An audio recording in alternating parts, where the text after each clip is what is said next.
Bom, pessoal, nosso encontro, então, sobre o conceito de emoções. Semana passada falávamos sobre o que são emoções. Passávamos algumas teorias e buscamos a teoria de Berg como referência. A do Ackman, que é aqui da base para fazer o filme Divertidamente, a gente está fazendo uma certa mistura. Vocês viram que na apostila eu coloquei a capinha do elefantinho ali, que é o surpresa, né?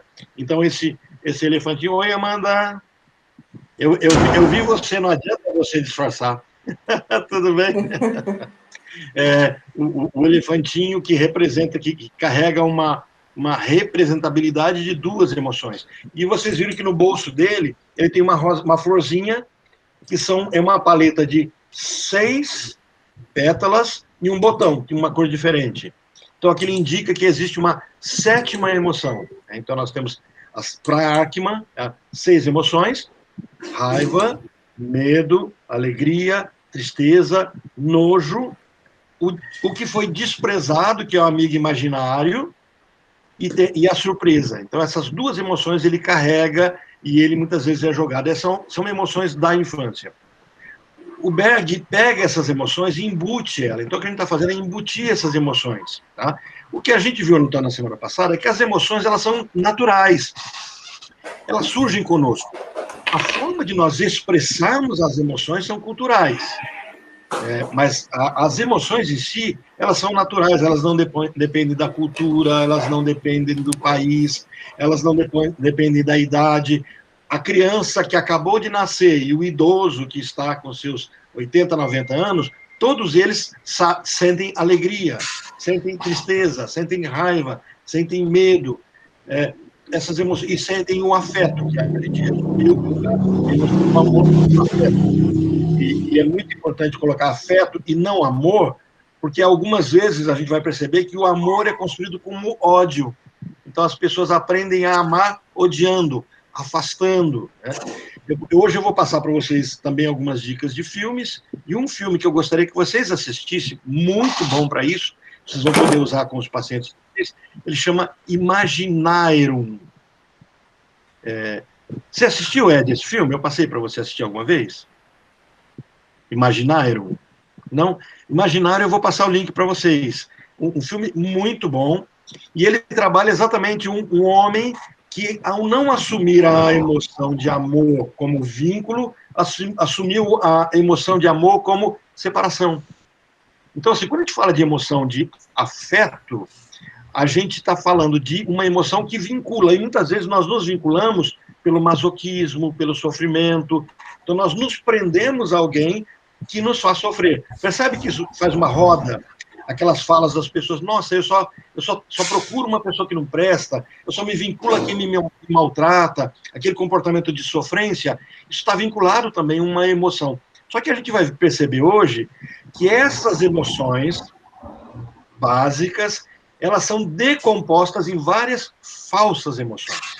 Então, esse é o nosso tema hoje, as emoções disfarce.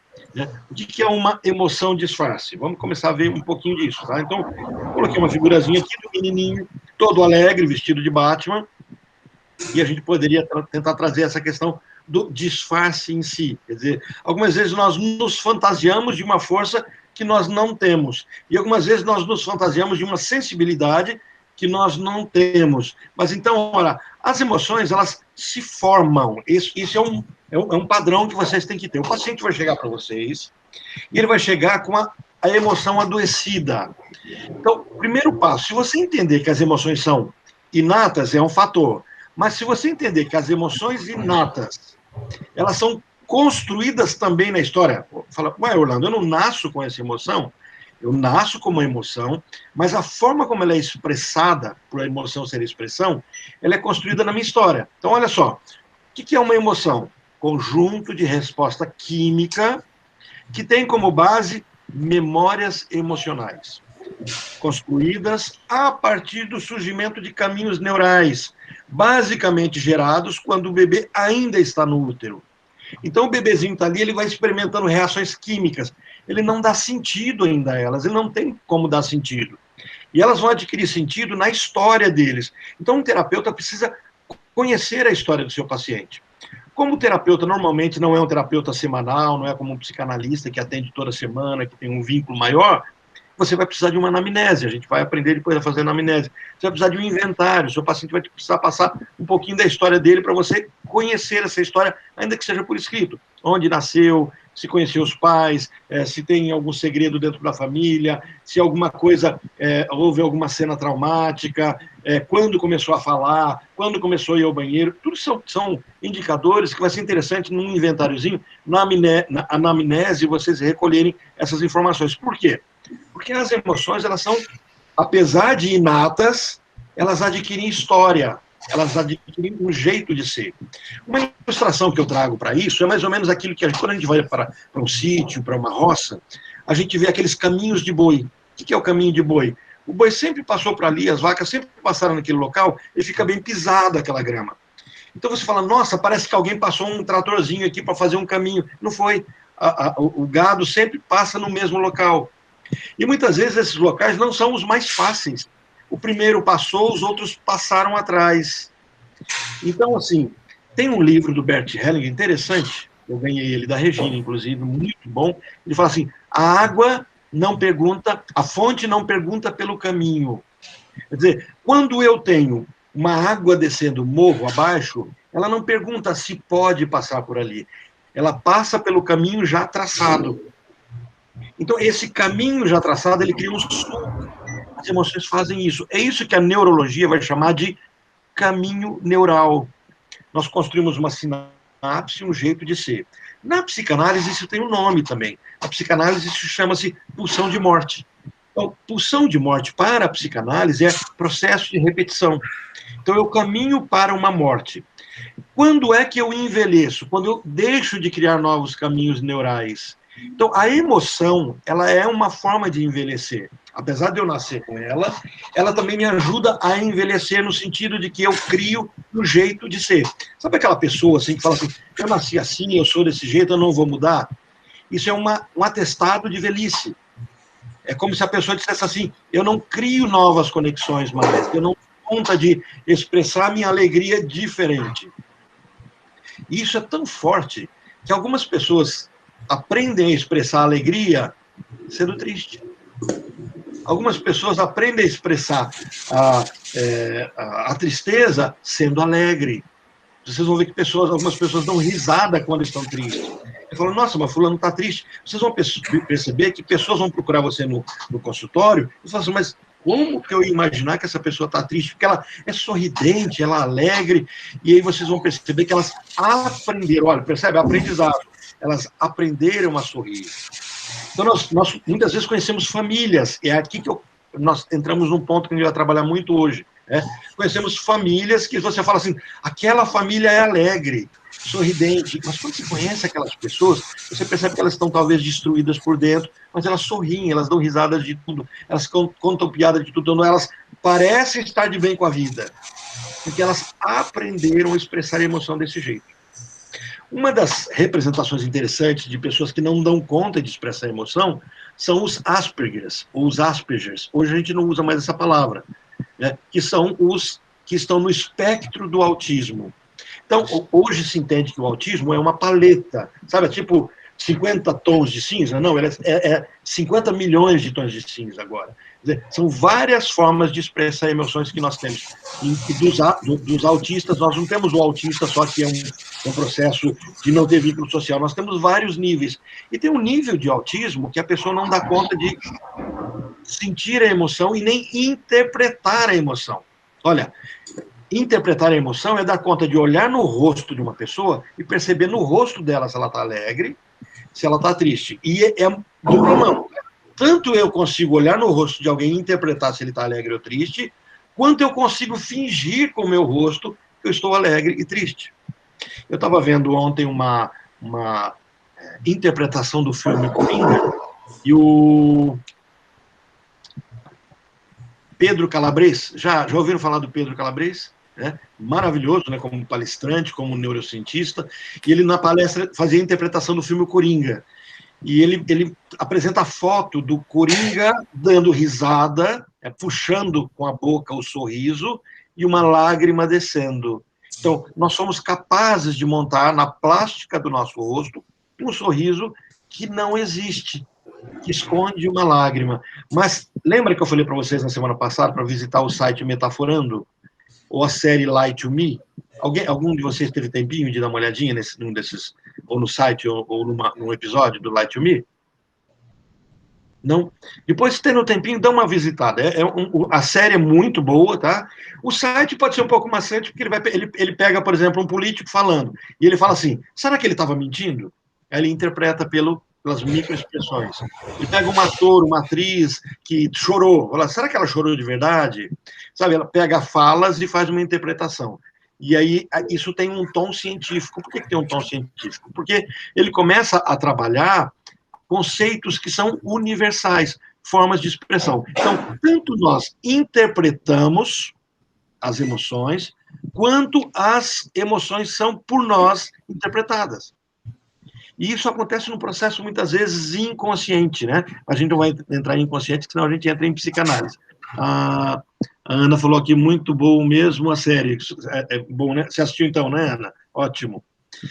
Então, olha só, emoção é isso, é a partir do surgimento de caminhos neurais, basicamente gerados, quando o bebê ainda está no útero. Aí vem a questão, memória emocional. Olha só, se você depois resolver, na sua especialização como terapeuta, trabalhar com o corpo, e você tocar no corpo da pessoa, ou a própria pessoa tocar no próprio corpo, você vai tocar em emoções. Tem uma coisa que vocês vão aprender no futuro, chamado fáscias, né? As fáscias são... Sabe quando você pega a galinha e você tira aquela pele, entre a pele e o músculo não tem uma gosma, algo ali que vincula a pele ao músculo?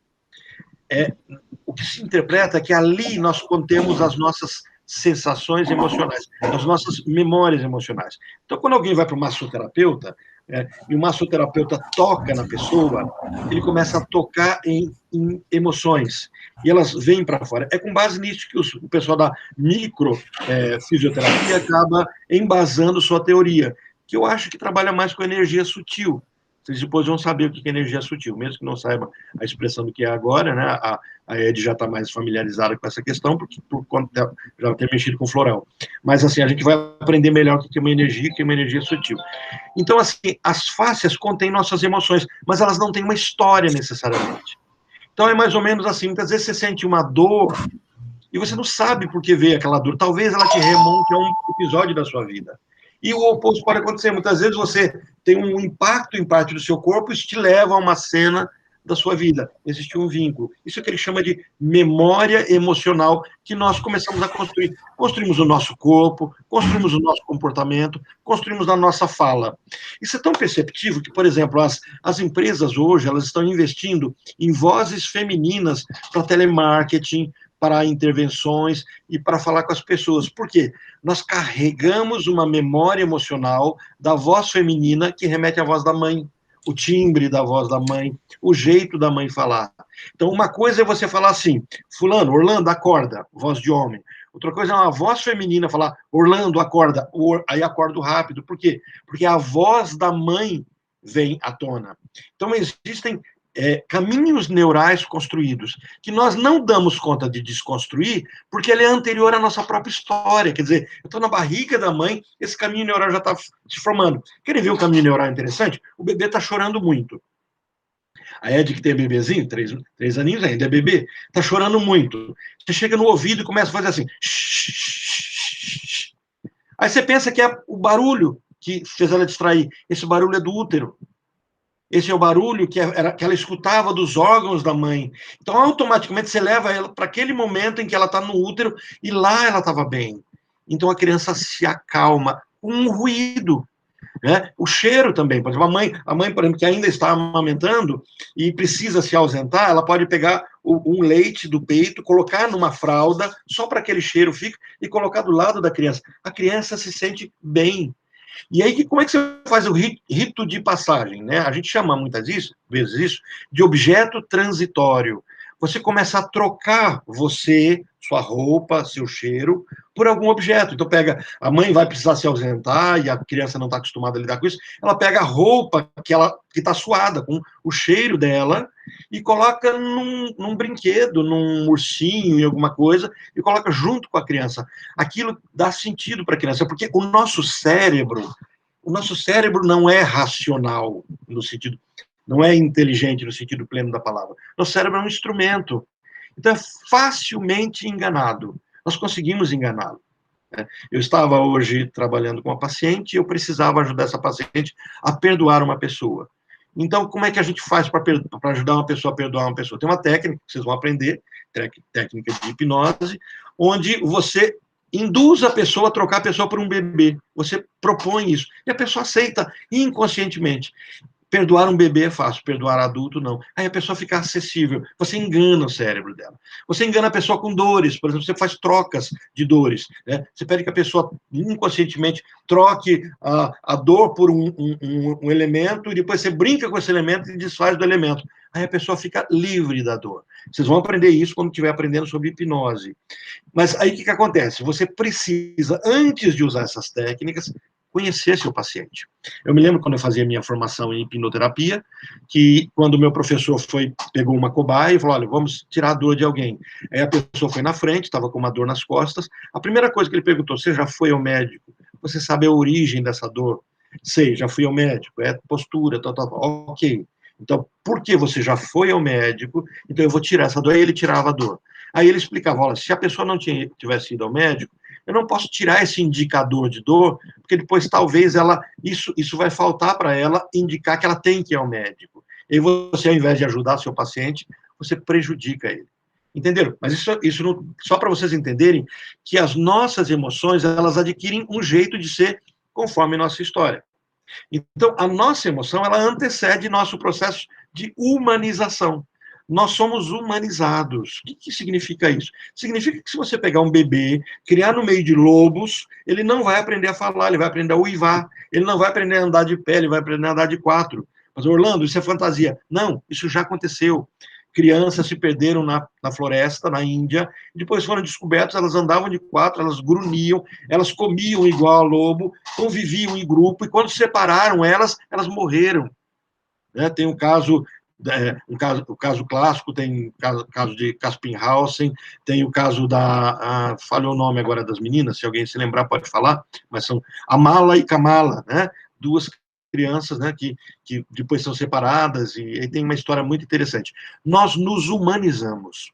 Então, quando você está com um bebezinho no colo, você não está só alimentando e cuidando da vida dele, você está ensinando ele a ser humano.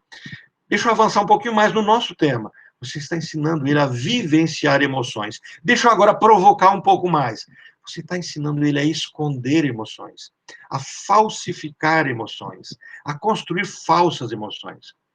E o que adoece não são as emoções, mas as emoções disfarçadas. Então, durante a vida intrauterina, os bebês sentem as emoções e os sentimentos dos pais, especialmente da mãe, mas eles não interpretam isso.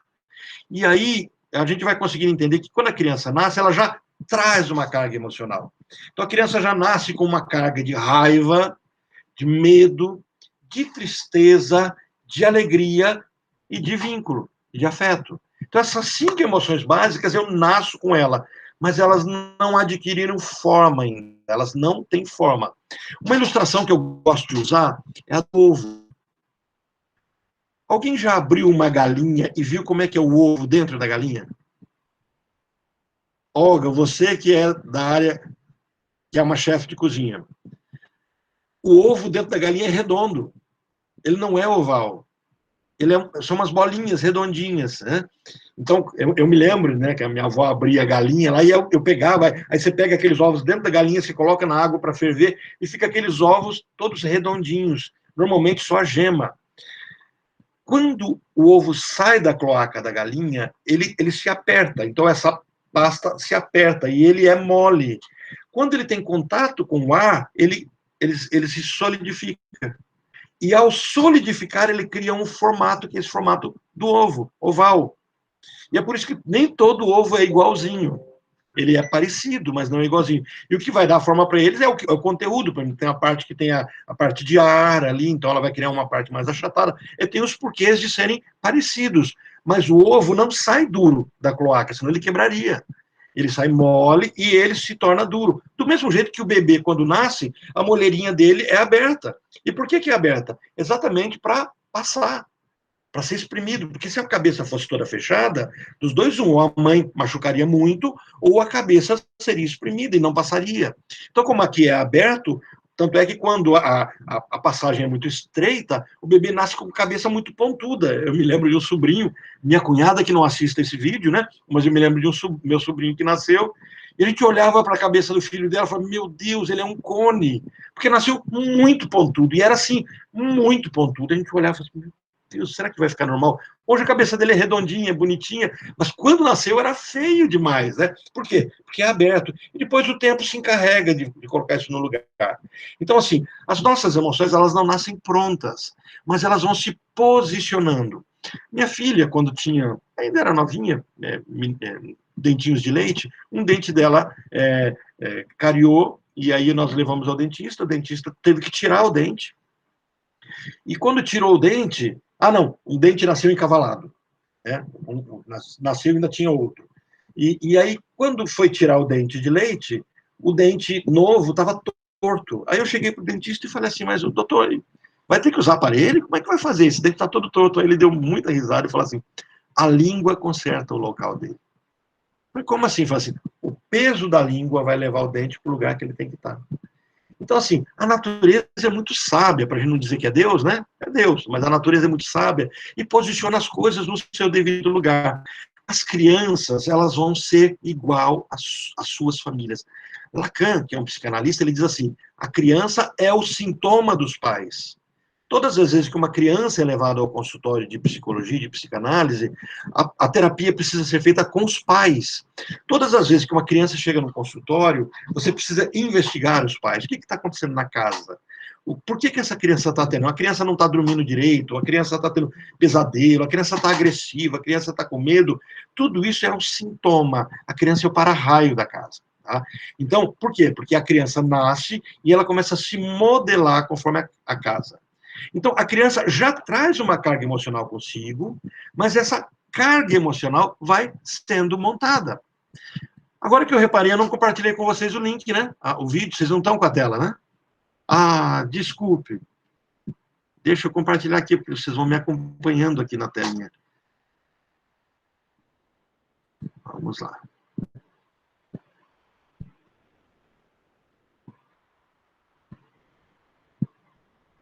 Então, eu tenho aqui que a criança, ela traz consigo uma carga emocional. E essa carga emocional, ela não é uma carga definitiva e nem tem formato. Por isso eu usei com vocês essa ilustração do ovo que sai, e ele não sai com o formato que ele tem dentro. Ele adquire um formato e uma estrutura que ele encontra do lado de fora. É assim que a criança começa a agir.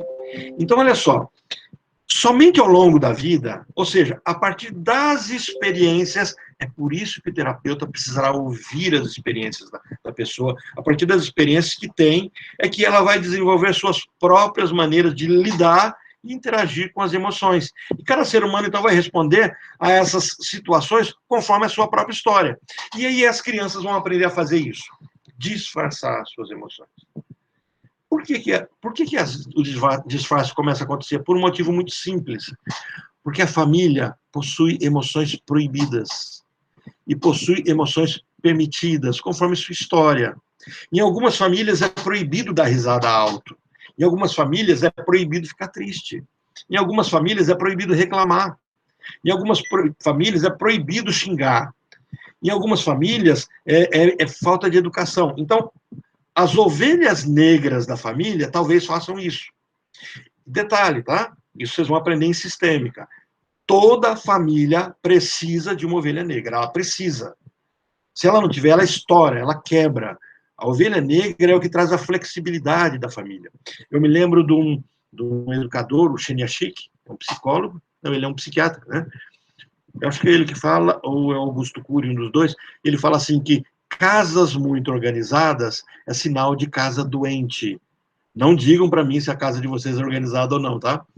Mas assim, quando você chega numa casa e tudo está impecável, sabe? Sofá branco, não tem uma marquinha, o tapete perfeito, não tem nada, nada, dos dois, um, não existe criança nessa casa, ou a casa não é saudável, as pessoas não podem se expressar. Então, assim, quando existe expressão, uma coisa sai do lugar, uma cadeira se quebra, um móvel se suja, porque isso é vida, isso faz parte da vida. Então, quando você tem esse local muito asséptico, olha o próprio nome diz, asséptico, significa que as pessoas não têm interação, não têm vivência ali. Eu me lembro de uma pessoa que eu acompanhei a história dela, não foi minha paciente, mas eu acompanhei a história, em que os brinquedos dos filhos eram intocados, intocados no sentido literal. Os filhos ganhavam os brinquedos lindos dos tios, dos avós, de todo mundo, e todas as vezes que a criança falava assim, eu quero brincar, ela disse, não, você vai quebrar. E até que os filhos cresceram e ela pegou esses brinquedos e teve que doar. Eu tomei ciência dessa história porque os brinquedos estavam intactos. Eu ganhei esses brinquedos para uma brinquedoteca que eu estava organizando no meu trabalho para as crianças que eram filhas de pessoas que eram assistidas pela justiça. Inclusive, desses brinquedos eu tenho, vocês não vão ver aqui, mas eu tenho aqui uma coleção de carrinho Hot Wheels, eu ganhei dessa pessoa. Ela estava doando os Hot Wheels dela, eu cresci o olho e falei assim, não doa não, dá para mim. A minha criança está pedindo isso. Aí eu comprei outros Hot Wheels, dei novinho, porque ela tinha algumas coleções que as outras crianças que só queriam brincar, e alguns eram da minha infância, né? Então eu peguei o Corredor X, aquele carrinho do Corredor X, o Speed Racer, o do Batman, aí eu acabei ficando com isso, herdei isso. Mas a casa era asséptica, então essa criança era adoecida, ou ela aprendia a esconder as emoções. Eu me lembro que eu dava aula numa escola, era a 7ª série, hoje o 8º ano, e tinha uma aluna extremamente tagarela, desobediente, permissiva, sabe aquela menina que você olhava e isso vai dar trabalho, e eu notifiquei ela, chamei a orientadora da escola, falou, olha, tô com um problema com essa aluna, ela não para de falar, ela senta no colo dos meninos, é uma coisa assim complicada, eu quero falar com o pai dela. Aí a coordenadora falou assim, não faz isso não, eu vou conversar com ela, e aí me contou a história dela. Então era uma menina extremamente reprimida, o pai era um militar, muito rígido, muito forte, e assim, era uma menina que, se você olhava, parecia que ela não apanhava. E essa menina era surrada pelo pai. Então, uma vez que a escola chamou a atenção, o pai bateu nela na própria escola, na frente de todo mundo, para deixar claro que ele educava. Então, a escola descobriu que o local para aquela menina se expressar era a escola. Então, a menina estava sendo acompanhada pela orientação educacional, por psicólogos na escola, para que ela pudesse ter um ambiente de extravasar, para que ela pudesse ser dona da própria emoção. Olha, a emoção disfarce, ela é uma emoção falsa que substitui uma autêntica. Então, eu tenho 5 emoções, eu tenho 7 no viés do Ackman, e no Berg eu tenho 5 emoções, e nem todas as 5 eu as vivo. Eu tenho alegria, tristeza, medo, raiva e afeto. Tá? Nós estamos trabalhando essa paleta de 5 emoções. E muita gente não trabalha a vida toda, elas ficam presas a uma, duas, três dessas emoções, que adquirem vários formatos. Eu coloquei um desenhozinho ali que para mim é muito expressivo, porque você olhando essa pessoa, você não sabe o que ela está sentindo, porque ela te coloca um papel dando um sorriso. Você pode tentar olhar pelos olhos, parece que a sobrancelha apresenta um semblante de tristeza, de ensimesmamento, de tristeza, mas você supõe pela sobrancelha. Mas pelo rosto existe um sorriso. Eu tinha meu paciente Asperger, que eu chegava para ele e falava assim, e aí, como é que está hoje? Ele diz, normal. Eu falo, normal? É normal. Aí eu pegava os emojis, né? Eu tinha uma listinha com vários emojis, vários emotions, né? Hoje chama emoji, eram emotions, aqueles smiles, né? Aqueles sorrisinhos. Pegava lá, qual é o normal? Ele apontava esse, e falava, ah, é um normal triste. Então, para ele, tudo era normal, porque ele não dava conta da metáfora da vida. Os autistas não dão conta disso. Então você precisa ajudá-los a se expressar. Só que você não pode dizer o que eles sentem, porque senão eles nunca aprendem. Então você começa a ensiná-los a eles mesmos identificarem. E aí ele vai aprendendo que toda vez que ele tiver com aquele normal dele, aquilo para as pessoas significa triste. Ou aquele outro normal dele significa alegre. Então ele ia aprendendo pelo sorriso. Um sorriso, um risquinho para cima, sorrindo. Um risquinho para baixo, triste. Um rosquinho reto, decepcionado. Sem nada, calado, e assim por diante. Então, você pode desenvolver uma técnica de trabalhar com seus pacientes, e quando o paciente chega, você pode apresentar para ele assim, como é que está o seu dia hoje? Marca aqui para mim. E ele vai na figura que chama a atenção. E automaticamente ele te conta, eu estou bem ou não estou bem. Então, isso é por quê? Porque as pessoas não gostam de expressar emoções. Por um fator muito simples. É isso que a gente vai descobrir aqui agora, os disfarces, mas porque quando você revela a emoção, você conta como você está de fato. E nós não gostamos de contar como nós estamos, nem para o espelho. A gente chega na frente do espelho e dá um sorriso e diz assim, hoje é um bom dia, nossa, hoje eu vou ser feliz. Dá um tapa no rosto, para o rosto ficar mais corado, penteia, arruma o cabelo, lava o rosto, hoje vai ser um bom dia. Nós aprendemos a força do pensamento positivo, a lei da atração, nós aprendemos isso. Só que quando a gente faz isso, nós caímos naquilo que hoje a gente chama de ditadura do positivismo. Como se eu não pudesse ficar triste, como se eu não pudesse chorar. Então, assim, a pessoa chega no trabalho e você pergunta, como é que você está? Hoje eu estou meio melancólico. Não, levanta a cabeça, olha, que isso? Vou pedir para você um chocolate, chocolate é bom para levantar o ânimo, vamos mexer no cabelo, vamos pintar o cabelo, né? Um termômetro para a gente reconhecer quando a mulher passou por uma crise e está tentando resolver a crise é se ela corta o cabelo ou pinta o cabelo. Né? Os homens já não têm tanto esse recurso. Não tinham, né? Atualmente, alguns andam pintando bastante o cabelo. Nas férias, agora, os meus sobrinhos resolveram platinar o cabelo. Aí eu perguntei para eles, o que está acontecendo com vocês, que vocês estão precisando repaginar o rosto?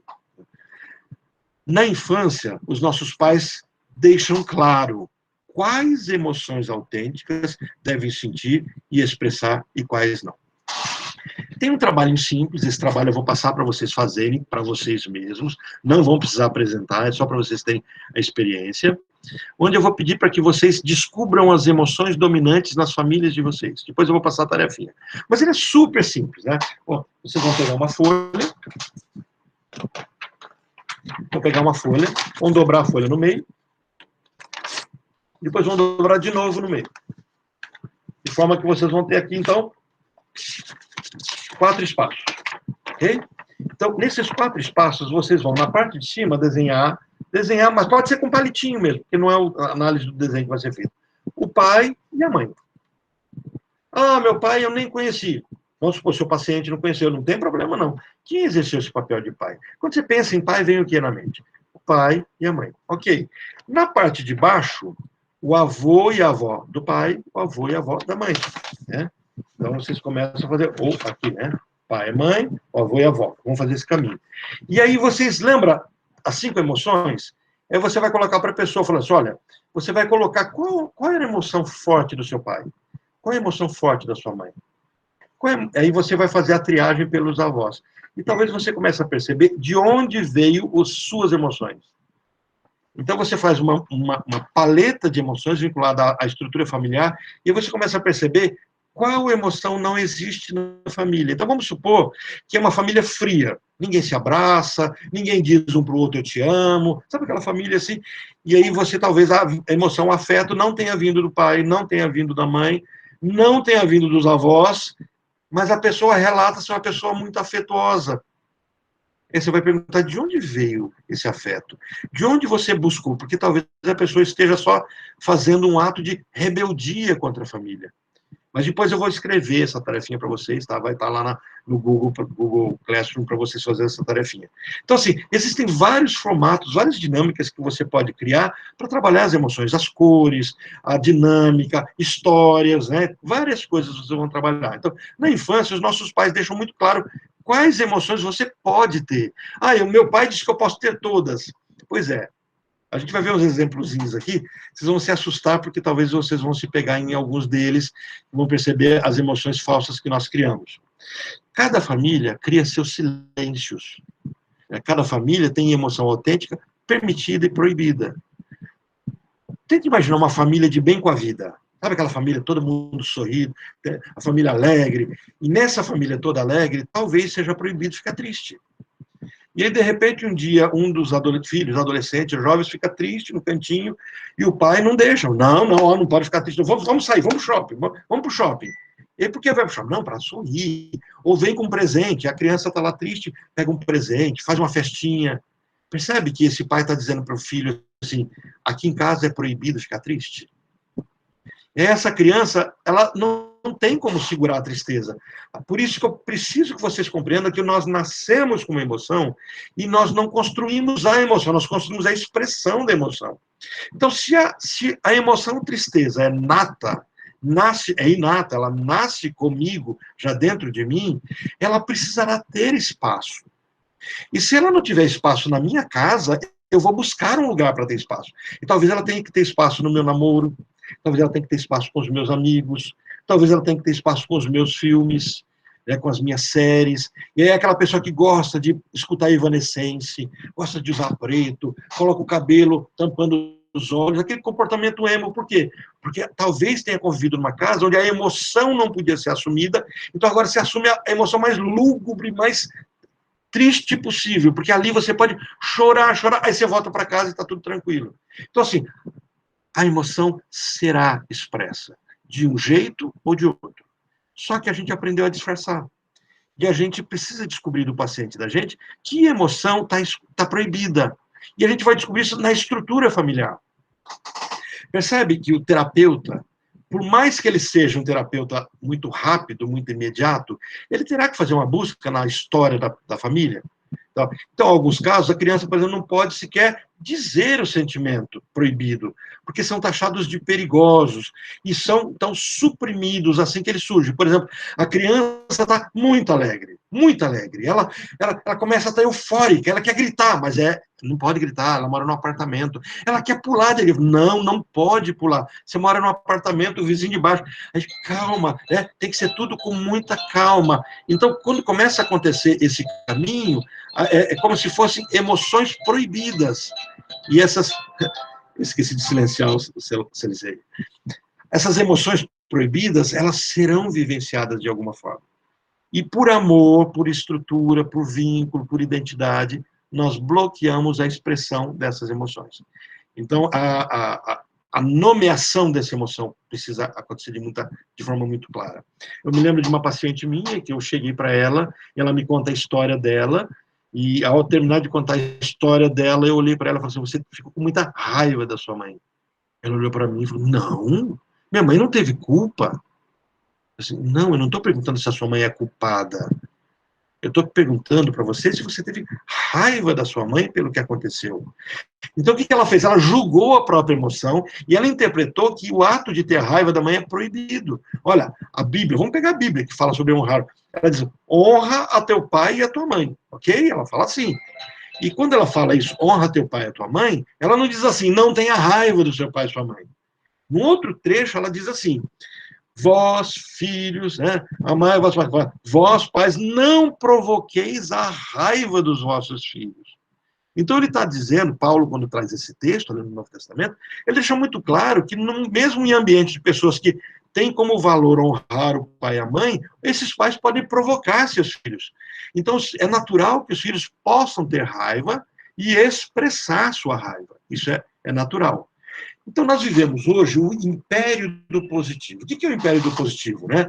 A raiva não tem espaço. Ou nós vivemos o império da moralidade. A criança, o menininho de 3 aninhos lá começa a colocar a mão no pipi dele, a menininha começa a se esticar, se roçar nas coisas, dizer é sujo, é feio, não pode. E as palavras adequadas não seriam essa. Porque aquela criança não está executando um ato moral. Ela está sendo impulsiva, está expressando uma sexualidade que deve vir para ela como uma sensação de bem-estar. Mas ela está num ambiente inadequado. Então, você pode ensinar isso sem reprimir isso. Eu me lembro que, quando eu era criança, 11, 12 anos, eu me lembro que eu levei um tombo. Com 11 anos, eu levei um tombo, quase estourei o joelho, e minha mãe até hoje não sabe disso. Até hoje. Eu me lembro que eu caí de bicicleta, eu virei uma pirueta, era coisa de cinema. Eu me lembro da cena hoje, eu falei, será que foi desse jeito todo? Mas um menino me fechou, morava em São Paulo, uma descida muito grande, e ele me fechou com a bicicleta dele para eu não me arrebentar na bicicleta dele, eu caí da minha bicicleta, mas eu rolei no chão, caí de costas, eu ralei as costas inteiras, ficou em carne viva. Minha mãe não sabe até hoje. Eu me lembro que eu fui, coisa de moleque, né? Eu tinha meus 12 anos, eu fui andar de skate numa descida também. A roda do skate saiu. Quando a roda saiu, o skate parou, eu continuei.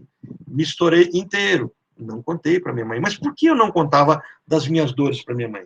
Porque toda vez que eu contava, a minha mãe chorava, me xingava, ela não me batia, mas ficava brava. Você tem que tomar cuidado, como é que você faz isso? Tá vendo? Você não vai mais andar de skate, você não vai andar mais de bicicleta. Então eu já pressupunha a emoção que viria, o que eu fazia? Andava de camisa, doía as costas, fazia curativo na casa dos colegas, mas não contava. Por quê? Porque era uma emoção proibida. Qual? Você não pode passar mal, você não pode ter dor, você não pode errar. Hoje, quando as minhas filhas derrubam um copo no chão, quando eu era criança, eu derrubava um copo. Menino desastrado, mão boba, como é que você fica? Eu sei que a intenção era educar, era me ajudar a não cometer as falhas. Mas eu lembro dessa história, quando as minhas filhas derrubam um copo no chão, a primeira coisa que eu falo, tá tudo bem? Por quê? Porque eu quero dizer para elas assim, você é mais importante que o copo. E eu, quando criança, o que eu estava interpretando? O copo é mais importante do que eu. Imagina, eu caí, eu podia estar machucado e poder ter morrido. Mas eu não contava. Por quê? Porque se eu contasse, eu estaria decepcionando os meus pais. Percebe? Meus pais faziam isso por amor. Eu sei que eles faziam por amor, por cuidado. Mas eles não sabiam lidar com essas emoções. E eu aprendi com eles. Mas com o meu aprendizado, eu percebi que eu não podia passar isso adiante. Então, nós fazemos dois caminhos. Nós podemos repetir as emoções dos nossos pais, ou nós podemos parar isso. Mas a gente só vai parar isso se a gente souber que aquela emoção está encoberta. Então, algumas falas proibidas precisam ser vivenciadas. E conceitos de infelicidade. A vida não é cor-de-rosa. A vida não é feita de acordei, dormi e um conto de fada e todos viveram felizes para sempre. E muita gente nasce, vive e cresce ouvindo dos pais que a vida é perfeita. Então, essas crianças, quando elas descobrem que a vida não é perfeita, elas entram em desespero. Tem um filme muito, muito interessante para vocês assistirem também, ele chama-se A Filha do Pastor. Ele trabalha uma história de abuso emocional. A filha do pastor é uma menina que foi criada pelo pai, que era um pastor, e de repente ela se apaixona por um cantor gospel. O filme, apesar do nome, não é um filme evangélico, tá? Então, assim, mas e esse pai chega para a filha e fala assim, quando ela vai ficar com esse cantor gospel, vai acompanhá-lo, e ele percebe que esse cantor gospel é um mau caráter. Ele diz assim, você não vai namorar com ele. E a menina fala assim, mas eu vou namorar com ele, eu gosto dele.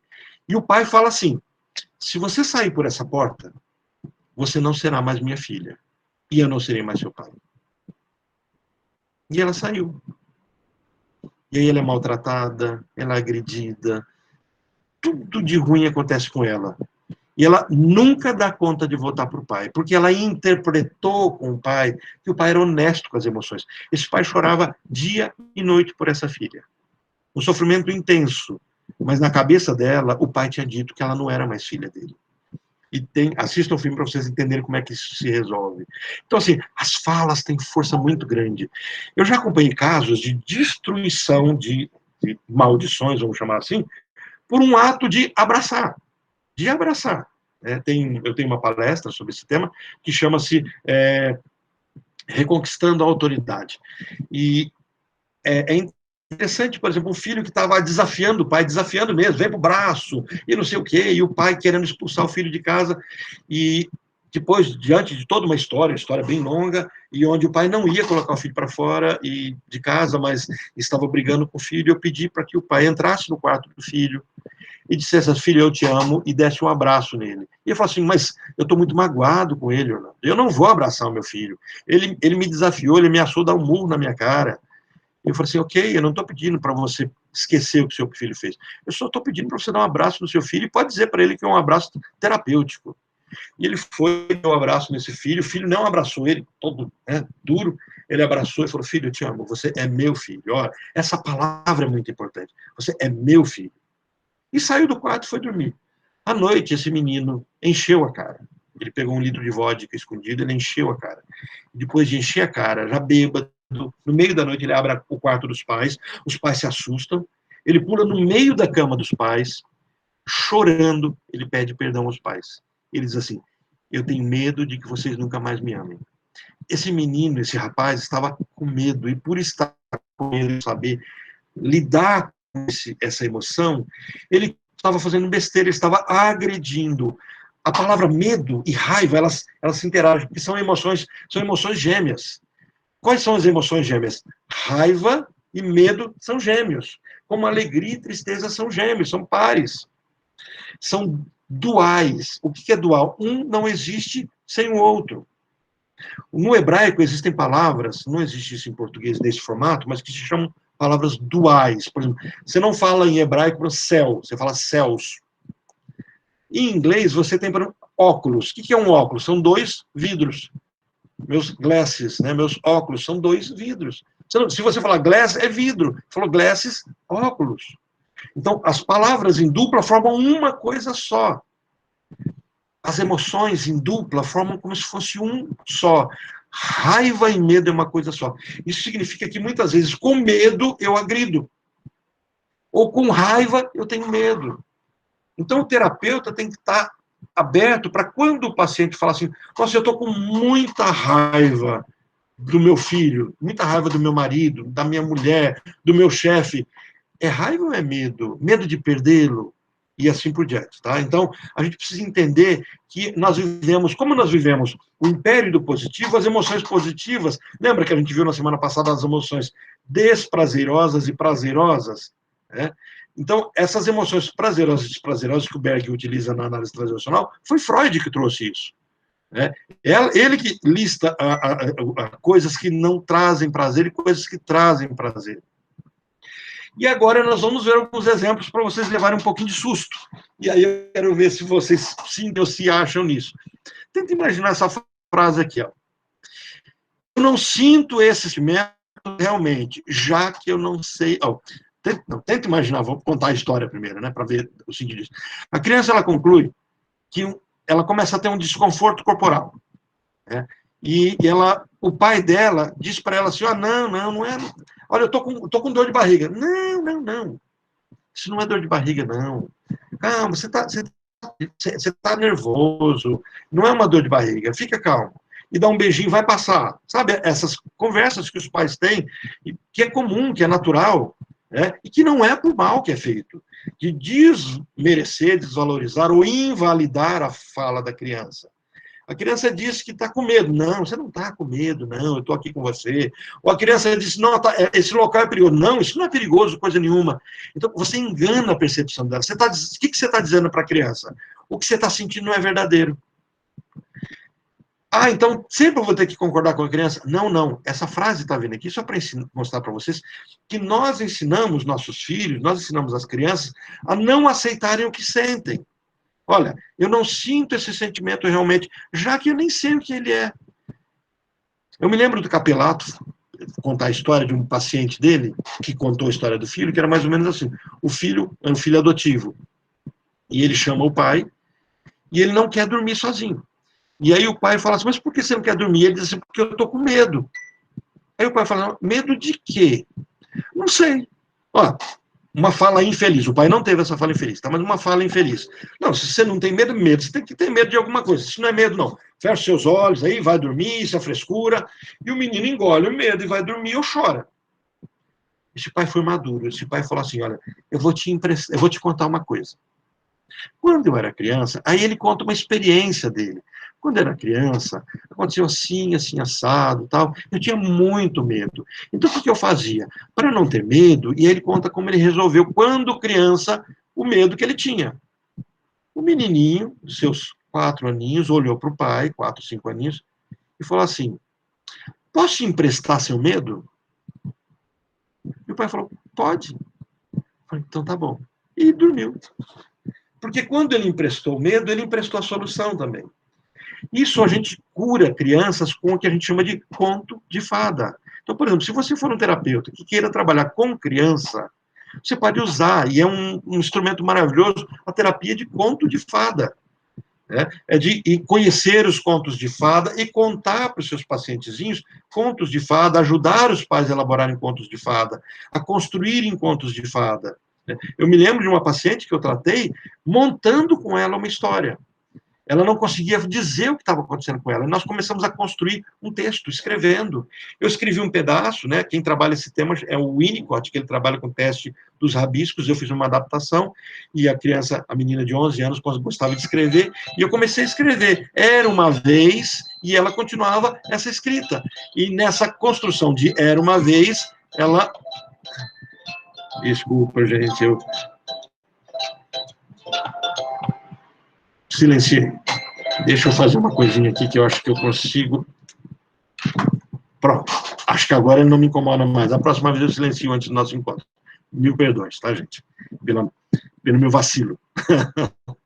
Mas, olha só, os contos de fada fazem isso, mas você pode emprestar emoções. Então, eu não sinto esse sentimento realmente. Sente. Se a criança diz para você assim, eu não consigo dormir. Por quê? Porque eu estou com medo. Medo de quê? Olha, você está invalidando. Se ela te disse que ela está sentindo medo, ela está sentindo medo.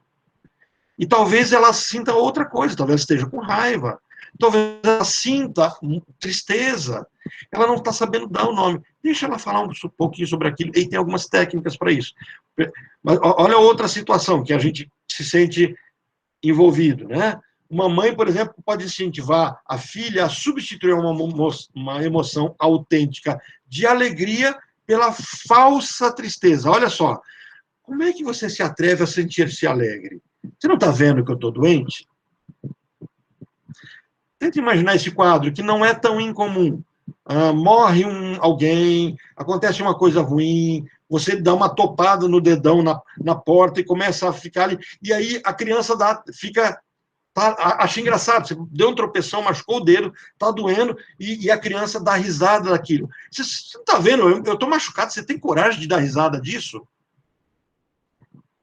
O ensino pode sair diferente. Ele pode não estar aprendendo que aquilo não é adequado, porque você está com dor e ele não está tendo empatia. Você corre o risco de ensinar assim, nunca se sinta alegre quando alguém estiver triste. E aí essa pessoa passa a não dar conta de demonstrar alegria quando ele vê a tristeza de outras pessoas. Quer dizer, como se uma emoção anulasse a outra. Isso não é adequado. Então, por exemplo, nós estamos vivendo um mundo triste hoje. Eu acordei hoje assim, bem pensativo sobre o que está acontecendo no mundo, o Covid, todo esse processo de pessoas morrendo, e ao mesmo tempo essa briga política tão idiota, pessoas se machucando, pessoas se agredindo, tanta mentira. Então, muitas pessoas estão morrendo, muitas pessoas estão em luto agora, mas o fato de muitas pessoas estarem em luto não pode dizer para mim que eu não tenho direito de estar alegre. Eu tenho direito de estar alegre, mas na minha empatia com o outro, em respeito ao outro, talvez eu não possa demonstrar minha alegria para ele naquele momento, não é adequado. Mas olha, a criança não faz essa avaliação toda que a gente faz. Então você diz para a criança, você não está vendo que eu tô machucado e você está aí dando risada? E ela interpreta, não pode dar risada. E aí ela passa a ser uma criança triste, porque ela interpretou, ela disfarça essa emoção dela com algum outro recurso. Olha uma outra frase, né? Um pai, por exemplo, desqualificando a emoção autêntica da tristeza do filho que acabou de perder o peixinho.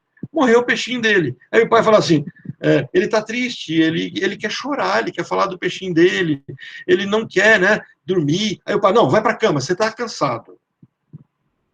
E aconteceu alguma coisa com ele. Ou, por exemplo, ele brigou na escola e ele não contou para os pais que ele brigou na escola. Eu me lembro da minha filha uma vez que chegou para mim e falou assim que não queria ir para aula de reforço. E eu falei, mas por quê? Não, eu não quero ir. Não, mas tem que ir. Você vai. Eu pensei que era porque ela não queria estudar. E no dia da aula de reforço ela teve uma dor de barriga. Eu falei, está acontecendo alguma coisa. Sentei com ela. O que aconteceu? Nada. Aconteceu alguma coisa. Olha, eu poderia invalidar. Não, você vai, acabou a história, você é frescura, né? O que estava acontecendo? Ela estava sofrendo bullying na escola. Então, eu não queria anular ela e torná-la vítima do bullying. Aí eu fiz uma coisa que algumas pessoas podem recriminar, mas eu ensinei ela a revidar. Não ensinei ela a bater no valentão, não. Mas eu fortaleci o ego dela. e fiz uma técnica meio cognitivo-comportamental, né? Eu fui ensinando ela a viver aqueles momentos, aquela experiência, desensibilizei, tem técnicas que vocês vão aprender que chama-se desensibilização, desensibilizei ela daquelas palavras agressivas que ela enfrentava, fiz ela resolver, ela chegou na escola, o menino veio com as frases de agressividade, e aquilo não doeu mais para ela. Eu não disse para ela não sentir aquela emoção, eu não disse para ela aceitar tudo aquilo, eu tornei ela ativa em tudo isso. Resultado, ela superou aquilo, o menino não sabia o que responder, porque o menino não estava em terapia, né? E ela elaborou tudo aquilo e saiu bem de tudo isso. Então, assim, é muito importante que eu compreenda o que está sendo dito para que eu possa dar sentido real a isso. Olha uma outra coisa que vai trazer umas emoções falsas para a pessoa, né? Mamãe reprimindo a expressão da emoção autêntica de afeto do filho, que irá substituir pelo disfarce de inadequação. Sai daqui, moleque. Você não vê que eu estou cozinhando? O filho está buscando um pouco de atenção.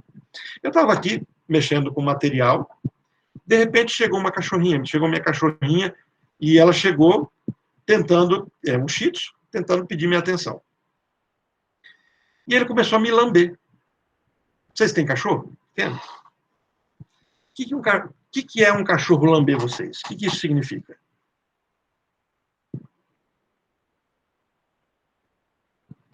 Ah?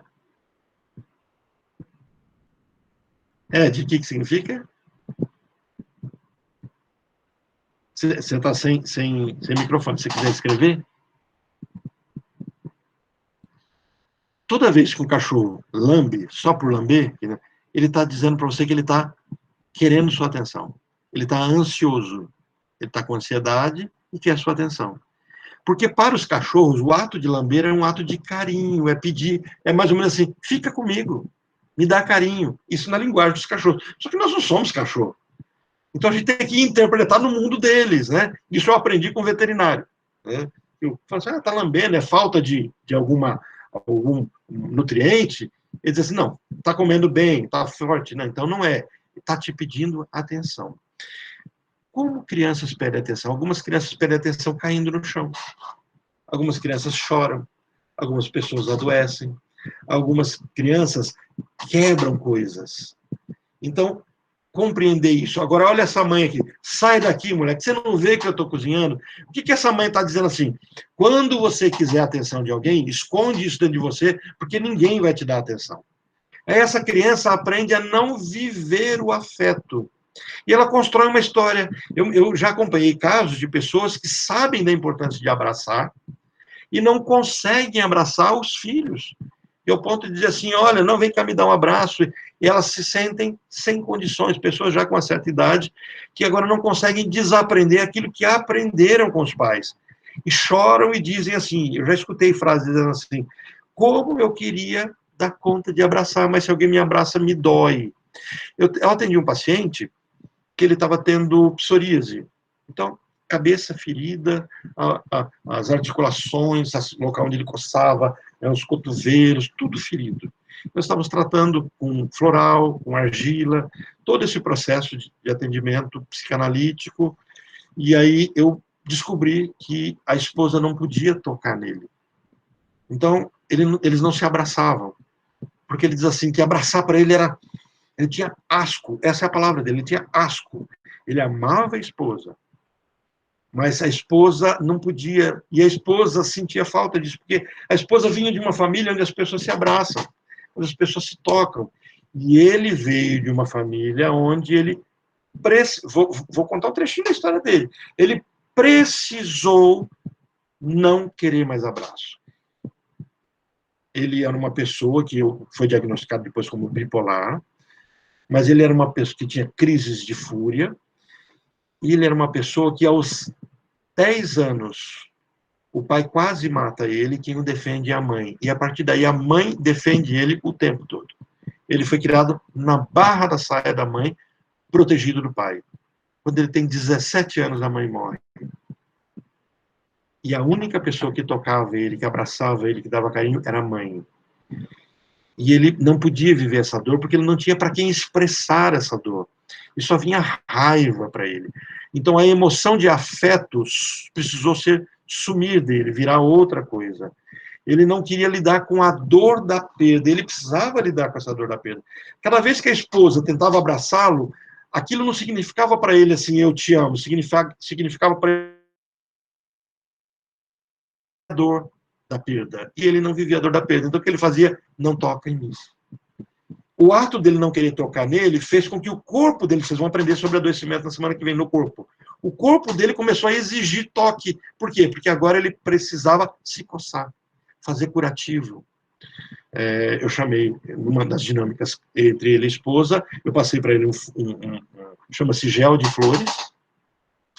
Ele tinha que passar esse gel de flores, junto com floral, e quem tinha que passar nele? Essa era a tarefa deles. A esposa precisava passar nele, e a esposa precisava tirar gel de flores com argila, e a esposa precisava dar banho nele para tirar esse gel. O que eu queria com isso? Que ele aceitasse o toque da esposa. Era só isso. Ele não aceitava que ela tocasse, agora ele era obrigado a aceitar que ela cuidasse das feridas. Isso fez o quê? Estabeleceu vínculo entre eles. Só um detalhe, esse casal queria engravidar, tá? Não conseguiam engravidar. Não é porque não faziam sexo, é porque não havia vínculo entre eles, estava proibido o vínculo. Ele estava proibido até de se reproduzir, porque ele tinha medo que o filho dele fosse como ele, rejeitado como ele se sentiu rejeitado. Se o filho dele nascesse, talvez a mulher dele morresse, porque a mãe dele morreu. Percebe que tem uma história emocional? Quando ele começa a se aproximar, aceitar o toque, isso começa a mudar o sentido de tudo.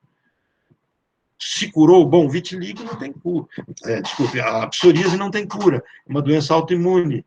Mas ele está sob controle. Então, toda vez que ele ficar estressado, ele pode começar a ter esse mesmo fenômeno. Eu me lembro de um caso de uma colega nossa, psicanalista, em que a filha vai para a terapia para se descolar ao vínculo, descolar dos pais, e a psicóloga diz assim, olha, você precisa tirar sua filha do quarto.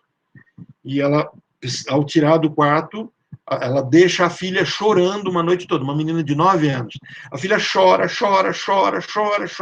a noite toda, porque ela está há 9 anos vinculada à mãe numa dependência emocional enorme. Então foi muito ríspido o corte. E no dia seguinte a criança estava toda empolada, toda cheia de feridinhas. Desencadeou nela psoríase. E foi todo um trabalho para lidar com o trauma da mãe, com o trauma da criança. Por quê? Porque houve um rompimento emocional muito forte. Então, os rompimentos, o sentido da emoção precisa ser muito bem trabalhado, no tempo certo, do jeito adequado. Ok? Para a gente avançar um pouquinho. Do corpo a gente vai falar melhor na semana que vem. Por enquanto eu quero trabalhar com vocês essas emoções falsas, tá? Um pai negando a emoção autêntica de medo do filho na montanha-russa. O menino vai para a montanha-russa, isso é comum, né? Vai para o parquinho, vai fazer alguma coisa. Diz, não, isso é divertido. Divertido? Se o menino está quase morrendo, ele está com medo. E você ensina a criança a dizer assim, diversão é medo. Medo é diversão. O que vai acontecer?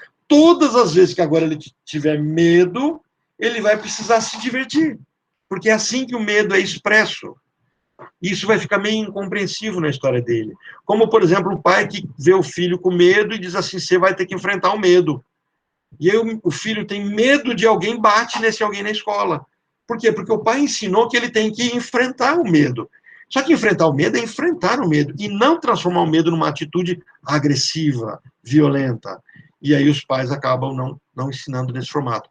Percebe que a fala do pai é boa, o pai fala, não, isso é muito divertido, ele quer que o filho saia desse comportamento. Só que o filho acaba transformando, é como se o pai estivesse dizendo para ele assim, não tenha medo, porque a nossa família é feita de pessoas corajosas, dê risada do medo. E esse ato, que é tão, em parte, saudável da risada do medo, saudável socialmente falando, pode anular a emoção do medo. Talvez essa criança, agora um adulto, não saiba lidar com medo, e quando tem que enfrentar o medo, não sabe o que fazer. Uma mãe, por exemplo, tentando sufocar a emoção de raiva do filho, que vai ser substituída pelo disfarce de falsa culpa. Olha, onde já se viu gritar com quem deu a vida para você, seu ingrato? Quantas mães já falaram isso? É assim, eu sou sua mãe, eu sou seu pai, você tem que me respeitar. Né? E aquela criança talvez esteja com raiva do pai e da mãe. Raiva é emoção legítima. Raiva de alguém pode ser questionado, mas a raiva é emoção legítima. Eu me lembro de uma palestra esqueci o nome do psicólogo, mas onde ele falando sobre a diferença entre autoritarismo e a autoridade. Ele diz assim: autoritarismo é se você disser não para o seu filho e proibi-lo de chorar ou de ter raiva. Isso é autoritarismo. A autoridade é você dizer não para o seu filho te obedecer. Talvez ele fique nervoso, talvez ele bata a porta do quarto, talvez ele chore, talvez ele fique mudo uma semana. Tudo isso é normal, porque ele está com raiva. Mas se você proibir-o de expressar a raiva, aí é autoritarismo. Ivan Capelato. O Ivan Capelato que fala isso numa palestra dele, e é bem interessante. Então, assim, as crianças precisam ter espaço para expressar suas emoções. Você precisa dar sentido às emoções e ajudá-las a expressar. Só que quando você proíbe uma emoção, ela vira uma outra coisa, e aí essa emoção vai ficar proibida para a vida toda. As crianças entendem as emoções como, por exemplo, que elas não devem ser expressadas, a alegria ou a tristeza, dos pais como ordens. Crianças entendem isso como ordem. Freud percebeu que todos nós estamos vinculados a um processo de uma hipnose coletiva. Nós estamos hipnotizados o tempo todo. Então, o jeito de nós agirmos é uma hipnose que vem dos nossos pais. Isso é tão forte, por exemplo, na hipnoterapia, você aprende que se você tem que buscar uma voz para te dar comandos, essa voz é a voz de autoridade, ou do pai ou da mãe. Então, normalmente, o hipnoterapeuta, se ele consegue induzir o paciente a ter uma voz parecida, e ter uma voz parecida com a do pai ou da mãe, com tom, com timbre, isso passa a ter muito mais assertividade, mais influência. Então, por exemplo, quando você quer ajudar o seu filho, ajudar uma criança, um jovem, ou ajudar o seu paciente em alguma coisa, ir bem na escola, você pode pedir que o pai traga algumas palavras boas. A gente tem um nome para isso, muito bom na cultura, no senso comum. Bênção. Perceberam que nós vivemos numa sociedade onde as crianças não pedem mais bênção aos pais? E esse ato, que parece ser só espiritual, ele carrega algo de muito forte emocional. Porque quando um filho pedia benção, pai, benção, mãe, e a mãe falava, Deus te abençoe, Deus te abençoe, isso era uma forma de dizer assim, as coisas vão ser boas para você. Isso trazia força para essa criança. Hoje em dia, as nossas crianças não têm mais esse estímulo. Por quê? Porque é feio, ninguém é fora de moda, isso é quebrado. Então, o que um processo terapêutico de família, muitas vezes, você tem que fazer?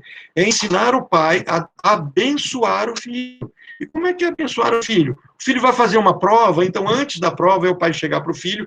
Isso é tratado, vocês vão ter noções sobre isso, tá? Eu não vou dar aula específica disso, mas vou trazer a teoria, a parte prática não vou trazer. Vocês vão ter que procurar um terapeuta dessa área, eu vou passar o nome para vocês, e fazer uma sessão com eles, e quem sabe possa até se especializar nisso. A teoria eu vou passar para vocês. É uma coisa chamada Theta Healing.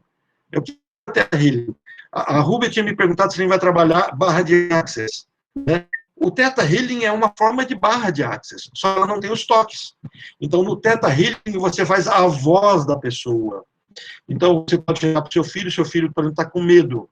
E aí você chega, o pai chega para o filho, pega a mão do filho e vocaliza a voz do filho. Olha, meu filho, eu sei que você está com medo, mas você amanhã vai fazer a prova e você vai tirar 10 daquela prova, porque eu confio em você. Eu me lembro de uma paciente que eu hipnotizei para fazer prova, e ela, na hipnose, ela estava junto com o avô. Ela sentiu o avô, o avô já estava morto. Ah, o Orlando era o espírito do avô dela. Não, eu hipnotizei ela.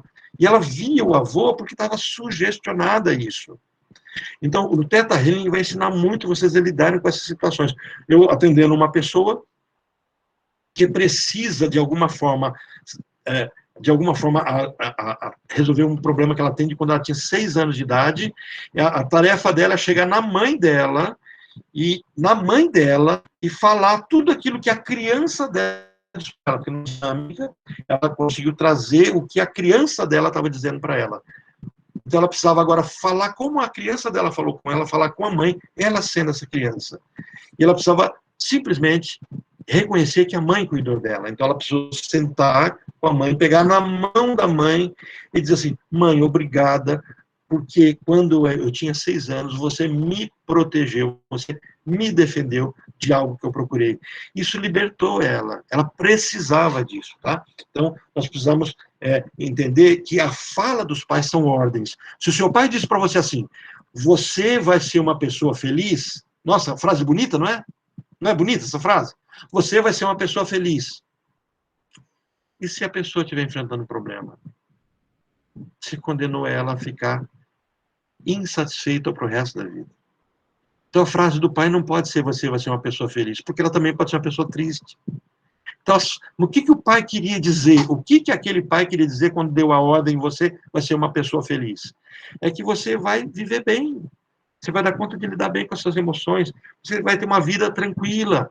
Então, você precisa refazer as frases. Nos tratamentos psicanalíticos, eu chamo isso de maldições. Então, o terapeuta tem que ser aquele que dá conta de lidar com as palavras que foram ditas erradas, malditas, né? Então, os pais dão ordens. Qual ordem? Olha só, se você dá uma determinação para o seu filho assim, olha, você vai ficar rico quando você crescer.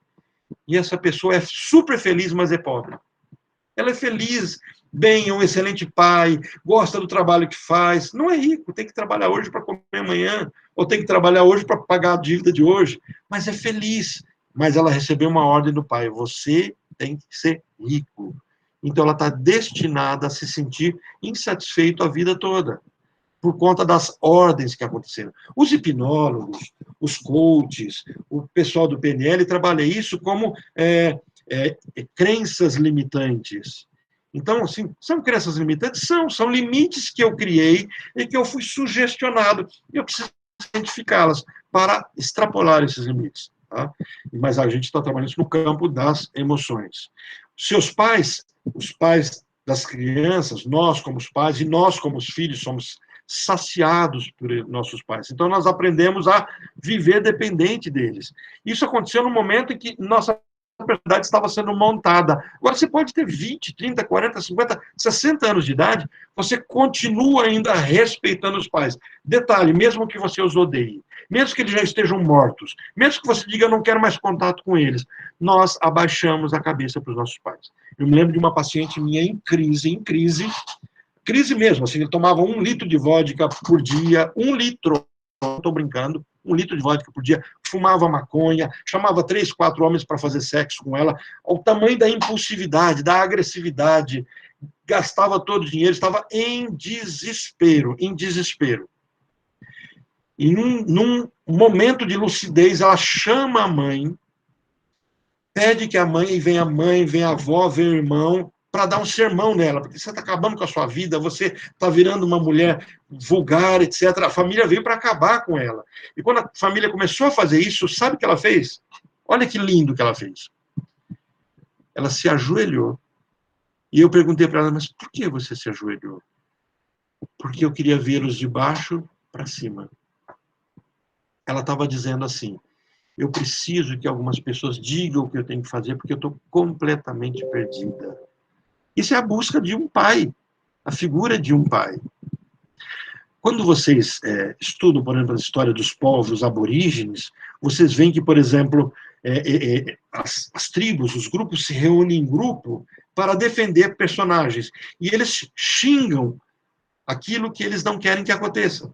Por exemplo, tinha um grupo de aborígenes que, por exemplo, para matar uma árvore, olha o que é energia sutil, tá? Para matar uma árvore que eles não davam conta de matar, a tribo todinha se juntava em volta da árvore e começava a xingar ela. Fazer careta para a árvore. Dizer para a árvore, nós não te aceitamos aqui, nós não queremos você aqui não. Morre, morre. E sabe o que acontecia, gente? A árvore morria. Então, assim, a fala de pessoas em ascendência é muito forte. Então, as crianças aprendem a não ter as emoções adequadas. E elas nunca vão largar isso sob a pena de pagar por isso. E nós não queremos pagar a maldição disso. Então, a gente vai ter que entender as emoções que foram negadas, entende? Semana passada, vocês viram as emoções naturais. Agora, eu estou propondo para vocês, quando vocês investigarem seus pacientes, entendam quais emoções estão proibidas. Por exemplo, você chega para o seu paciente e fala para ele assim, descobre que ele não pode sentir algumas emoções negativas. Eu estava com um pedreiro estava no divã, um homem que era pedreiro, tinha se tornado um mestre de obras, estava bem agora, tranquilo, e tem uma crise, mas ele ainda tem um comportamento de pedreiro, rústico, simples. E aí ele começa a trazer a história dele, aí ele olha, ele começa a chorar, aí ele arregala o olho, olha para mim e fala assim, isso pode? Aí eu não entendi a pergunta, né? Ele estava chorando, me contando uma história muito triste, e eu falei assim, chorar? Você está me dizendo se pode chorar? E ele, sim, eu sou homem. Homem não chora. Isso não pode. Olha o que ele aprendeu. Ele aprendeu que o homem não tem medo. Homem não tem tristeza. Homem enfrenta tudo. E agora eu estava diante de um homem rústico, porque a vida dele foi rústica, que lidava com pessoas rústicas, mas que estava assustado porque ele descobriu que ele não é rústico, ele é ser humano. E todo ser humano é completamente igual nas suas emoções básicas. E eu olhei para ele e falei assim, não só pode, como deve. Você precisa chorar. E ele chorou muito. Ele saiu com o olho inchado da sessão, porque ele não podia chorar, era proibido, aquilo invalidava ele como homem. As crianças, elas dependem da aprovação dos pais para não morrer de inanição. E agora, como adulto, parece que vai faltar alguma coisa para a gente se a gente não tiver isso. As crianças, elas obedecem seus pais, reprimindo, não expressando, não atuando conforme a emoção autêntica, raiva, medo, alegria, tristeza e afeto. Dessas, a que for proibida na família, ela não vivencia. Famílias de pessoas frias, o afeto é uma emoção proibida. Família de pessoas controladas, a raiva é proibida. Família de pessoas muito agressivas, talvez a alegria. De vida triste, de vidas com muitas perdas, a alegria talvez seja uma emoção proibida. Famílias muito fortes, o medo é uma emoção proibida. Você vai ter que descobrir. Ou seja, as crianças disfarçam suas emoções autênticas, criando emoção falsa e substituta. E esses disfarces preferidos, substitutos das emoções autênticas, são passados de geração para geração. Então, o que vai acontecer? Talvez você tenha uma emoção que você aprendeu com a mãe, que aprendeu com a avó, que aprendeu com a tia. E aí você vai ter que fazer um trabalho transgeracional. Então, assim, eu gosto tanto daquelas terapias de vidas passadas. Gente, a gente já tem tanta vida aqui para viver, por que eu vou procurar uma vida passada ainda? Um dia eu cheguei para uma paciente e falei assim, olha, você tem um monte de vida para viver, você é um monte de gente hoje, você ainda quer achar uma outra pessoa antes de você? É muita complexidade. Aí eu falei, ou você está querendo fugir para uma outra pessoa que não é você? Porque quando a gente for trabalhar esse tema, se vocês quiserem, um dia a gente pode gastar um tempinho para isso, trabalhar terapias de vidas passadas é, na verdade, trabalhar a história que não é sua. Porque a história, você está emprestando vida da sua família. E esse é o perigo de, ao hipnotizar, você avançar para trás. Né? Isso a gente pode falar no outro tempo. Né? Nunca entre nessa roubada. Vou trabalhar vidas passadas. Não. Trabalhe a vida do seu paciente hoje. As histórias dele hoje. Se ele, na religião dele, na religiosidade dele, ele acredita em reencarnação, isso é da conta dele, você tem que respeitar o estilo de vida dele, o pensamento dele, mas não traga esse pensamento para ele, porque isso é extrapolar o limite daquilo que você pode fazer. São sentimentos falsos, incentivados pelos pais, as emoções falsas, tá? E a construção artificial desses disfarces tem como objetivo obter carícia. Olha que interessante. Tem um livro muito bom para vocês lerem, recomendar para pessoas. Orlando, é livro de autoajuda. Qual o problema? Tem tanta gente, eu não gosto de autoajuda. São pessoas muitas vezes áridas, racionais demais, pessoas teóricas, eruditas, eles não gostam de autoajuda. Por quê? Porque mela um pouquinho, enfeita as coisas. Mas muitas vezes você precisa disso, você precisa de um enfeite, você precisa de uma flor no cabelo para isso realçar a alegria que você sente ou amenizar a tristeza que você sente. Alguns livros de autoajuda, alguns, não todos, podem fazer isso. É chover no molhado? Talvez. Mas tem um livro chamado Carícia Essencial. Ele trabalha esse tema carícia. Olha só o que é uma carícia, gente. Carícia é ser aceito e reconhecido pela família. Isso é carícia. E aí você fala, o que é carícia? Aí você traz o conceito de Ohana. Sabe o que é o conceito de Ohana? Ohana é nunca estar sozinho. É nunca estar ali sozinho. É nunca ser abandonado. Esse é um conceito havaiano. Os havaianos são os líderes das terapias holísticas. Eles têm o Ho'oponopono, tem o conceito de Ohana, tem vários, né, florais do Havaí, muitas coisas que a gente pode aprender com esses povos bem, né, com uma cultura bem primitiva, bem anterior. Então, conceito de carícia é isso, é conceito de ser reconhecido pela família. Cada família tem sua norma, consciente ou não. Se o seu paciente não achar na sua família, de berço, de origem, essa noção de pertencimento, ele vai procurar isso em algum lugar. E ao procurar isso em algum lugar, talvez esse lugar não seja adequado. Ele pode procurar no time de futebol, na igreja, no vizinho, no esposo, na esposa, nos amigos, no filme, mas vai procurar uma identidade. Pessoas que buscam ser personagens de filme. Tem esses cosplayer, né? Eu vou me fantasiar e vou ficar igual fulano, igual ciclano. Isso é uma busca de carícia.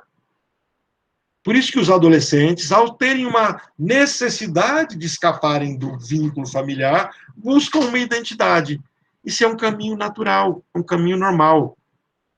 A cada expressão da emoção falsa, que eu chamo de disfarce, quem chama é o Berg, esse é o termo do Berg, tá?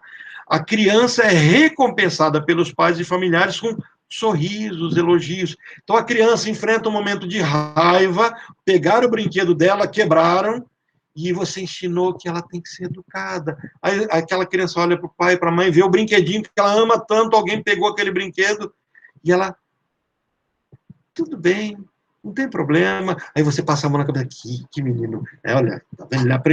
Ele aprendeu a esconder a emoção dele.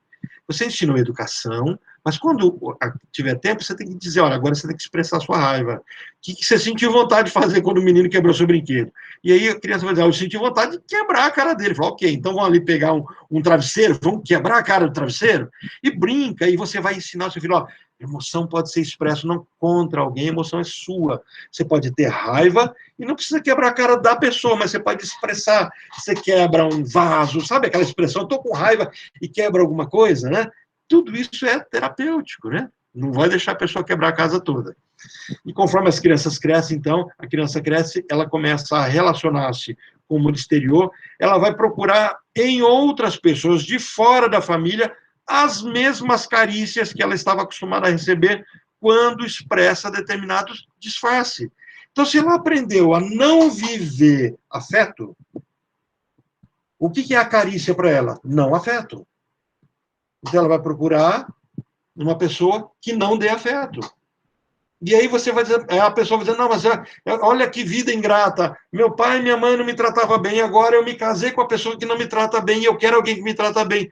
Mas a emoção que ela ensinou para si mesma é que ter afeto, ter carícia, ter afeto é não ter afeto. Isso foi disfarçado. Então agora eu procuro exatamente essa equação, né? Então, ou seja, irá manipular as outras pessoas, a própria história, através de jogos psicológicos, para que aquela recompensa seja obtida novamente. Porém, essas recompensas, elas podem diminuir se a pessoa não compartilhar os mesmos disfarces. Quer dizer, quando você encontra outra pessoa que não faz o mesmo caminho seu, você começa a achar isso complicado. E aí começa a ver as desarmonias, as desorganizações sociais. Para aliviar tudo isso, o sentimento de insatisfação, a pessoa pode fazer um esforço imenso para ganhar mais recompensa. Ela começa a criar uma bola, uma roda, né, do qual ela não consegue mais nunca escapar. Então, é aquela pessoa que agride para ser agredida, briga para brigarem com ela, É melhor que briguem comigo do que me desprezem. Por quê? Porque estava num grupo familiar onde as pessoas não sabiam demonstrar emoções e me proibiam de ter as minhas próprias emoções. Então, emoções são assim, precisam ser expressas. Dá uma olhadinha nesse quadro que eu coloquei para vocês do filme Divertidamente, que é a teoria do Ackman. Nós temos aí a alegria, né, que está vestida com um vestidinho verde. Qual é a cor do verde? Alguém pode me lembrar?